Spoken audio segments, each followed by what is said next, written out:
নমস্কার বন্ধুরা, কেমন আছেন সবাই? মমস কিচেনের আরেকটি নতুন রেসিপিতে আপনাদের সকলকে স্বাগত জানাই। আজকে আমি তৈরি করব সুজি এবং বেসন দিয়ে একটি টেস্টি মিষ্টি। আর এটি তৈরি করার জন্য আমি প্রথমেই একটি পাত্রে নিয়ে নিচ্ছি হাফ কাপ মতো সুজি। এবারে আমি এর মধ্যে নিয়ে নিচ্ছি হাফ কাপ মতো বেসন। এবারে আমি এর মধ্যে দিয়ে দিচ্ছি 2 চামচ মতো গুঁড়ো দুধ। তারপর আমি এর মধ্যে দিয়ে দিয়েছি কিছুটা পরিমাণে ঘি। এবারে আমি এটিকে হাত দিয়ে ভালোভাবে মিশিয়ে নিচ্ছি। তো এখানে আমি হাত দিয়ে খুব ভালোভাবে মিশিয়ে নিলাম।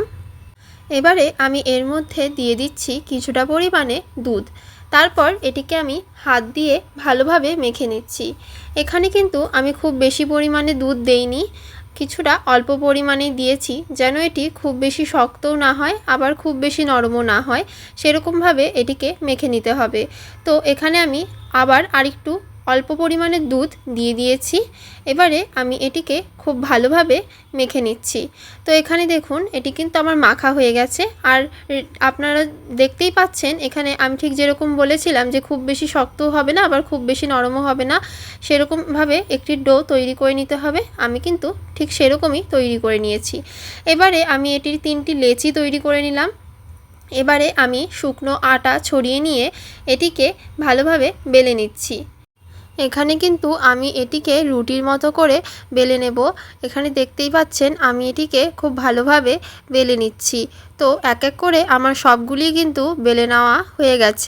এবারে আমি একটি তাওয়া বসিয়ে নিয়েছি এবং তার মধ্যে দিয়ে দিচ্ছি এক এক করে রুটিগুলো এবং এক এক করে আমি এখানে ভেজে নিচ্ছি।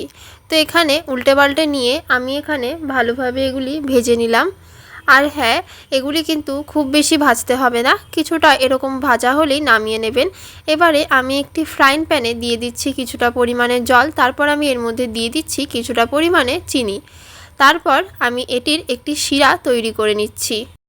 এখানে কিন্তু আমি শিরাটা খুব বেশি ঘন করব না, চিনিটা যতক্ষণ না গলে যাচ্ছে ততক্ষণ পর্যন্ত ওয়েট করব এবং তারপর আমি 2-3 মিনিট মতো রেখে দেব এবং জাল দিয়ে নেব।